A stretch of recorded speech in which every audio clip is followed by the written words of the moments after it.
Hey guys, Mr. B here. So today I've got a 2012 Toyota Prius. I'm going to use it as a basic how-to video on how to change your engine's air filter.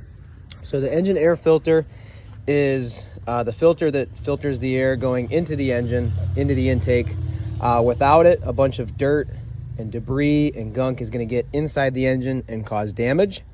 And of course, we don't want that. This is a maintenance item. It's something you should check every so often. I like to check them every oil change. So I've got a nice new one for this vehicle. This vehicle does have 280,000 miles on it. And the owner of the vehicle claims that he's never changed it. So I'm kind of curious to see what it looks like. But on this vehicle, the air filter box is right here.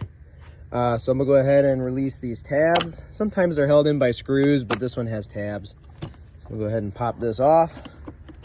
And oh God, let's see what it looks like. Oh, okay, not too bad.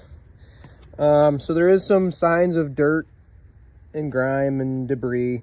Kind of wondering if it has been changed before, but there's definitely a bunch of dirt inside of there.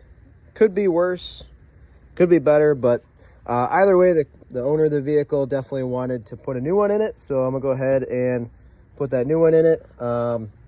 This one used to look like that one, so is this the worst that I've seen? No, but we do have a new one to go ahead and put in it. So go ahead and slip this in here.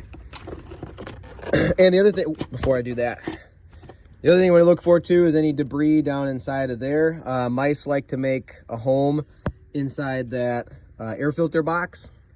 So if you see that, or you see, you know, a bunch of leaves or something, of course, suck those out with a vacuum cleaner. And then for the filter, when you go to put the new one back in,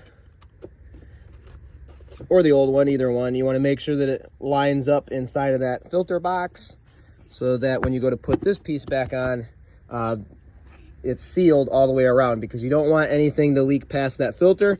Otherwise, dirt, debris will slip past the filter and the filter won't do what the filter is supposed to do.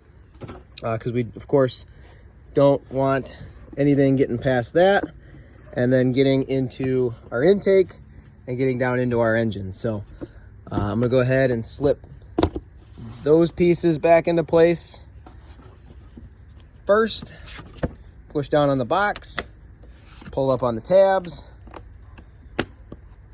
and there you go. That's how to change an engine air filter.